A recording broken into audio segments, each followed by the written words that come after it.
And today we're here to say enough is enough, and it's time for transparency and accountability.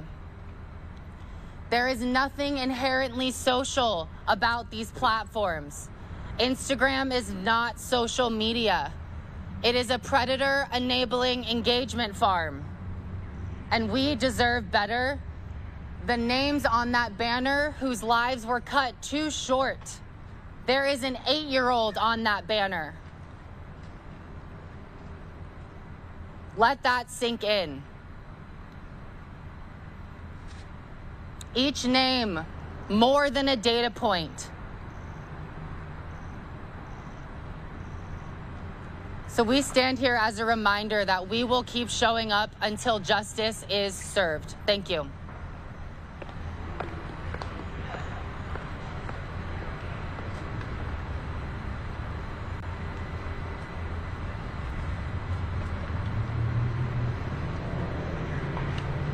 Hi there, good morning. Thank you for being here. This is my son, Riley. Oh, my name is Mary Rodee, Maryrodee. My son's name is Riley Basford, RILEY-BASFORD, and he is forever 15. He was almost 16 when he took his own life after a 5-hour encounter with an adult criminal posing as a beautiful young woman. He was from the Ivory Coast. They call it spontaneous suicide. I call it what it was: the predictable outcome of a system that protects corporations instead of children.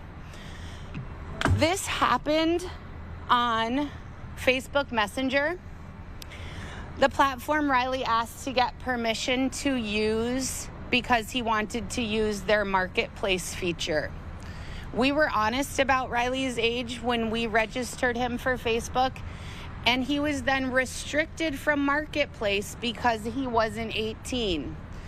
But yet this criminal was allowed to find him, lure him, coerce him, and trick him. For years, I've watched lobbying win over legislation. It's still cheaper to buy off politicians than to build safety into these platforms. Every delay, every hearing, every press release costs lives. Meta and others have built empires on exploitation, and they hide behind outdated laws while families like mine live with the heart-wrenching consequences. While we were in Los Angeles awaiting a verdict, surrounded by other survivor parents, but also feeling deeply for all of those that were not there with us, along with our dear supporters and friends, we decided to create something that memorializes all the lives cut short by preventable design choices.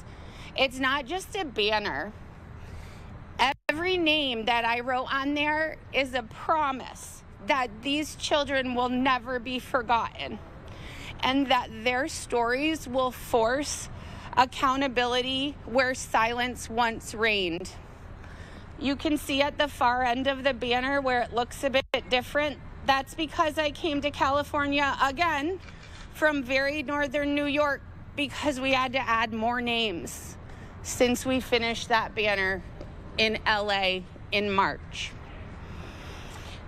Today, the playing field feels level for the first time, thanks to those who refuse to look away. But justice shouldn't depend on timing or luck. Justice should just be the standard. I'm demanding that lawmakers stop protecting predators in suits and start protecting our children, our future.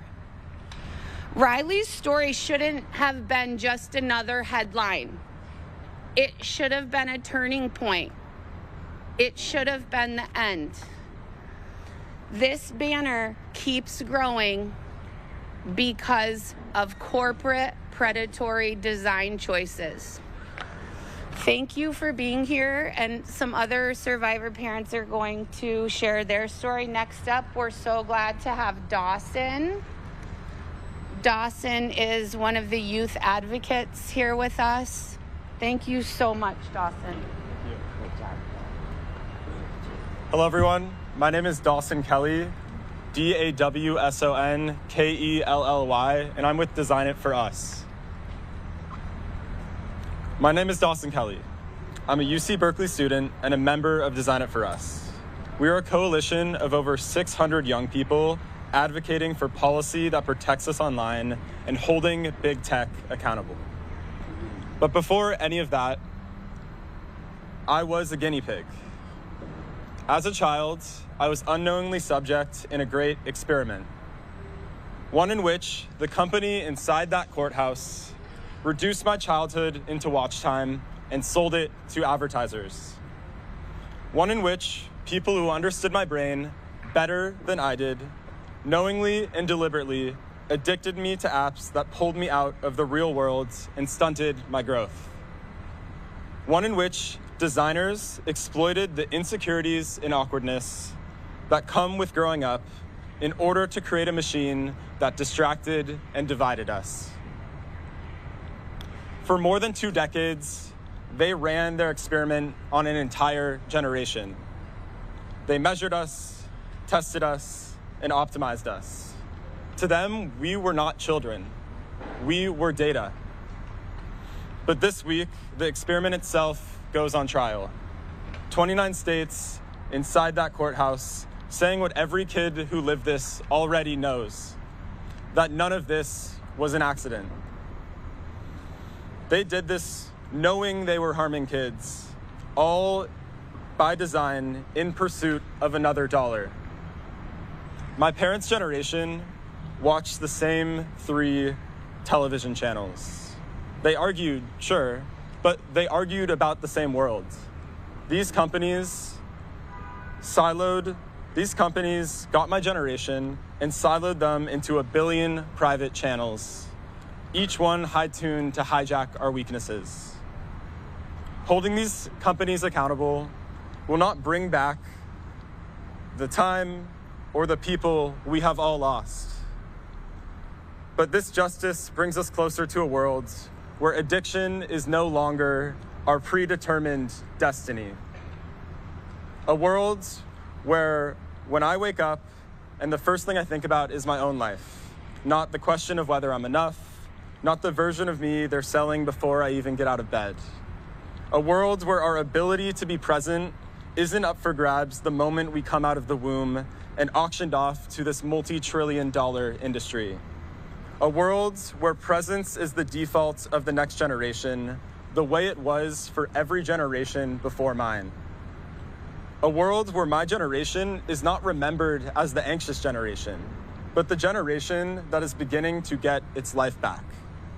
That world becomes a possibility through this trial, through the tireless efforts of parents and advocates and lawyers, through the increasing number of people across the globe that are building the courage to stand up to these corporations that have taken too much from us. That world gets a little closer today. Thank you so much.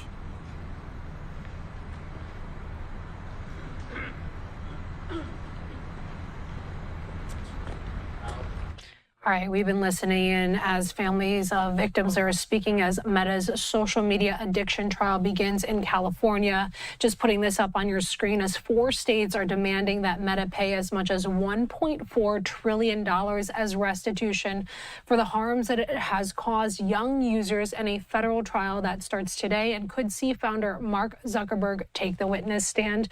We are going to slide away right now for a quick 2-minute commercial break. We'll continue our coverage on the other side.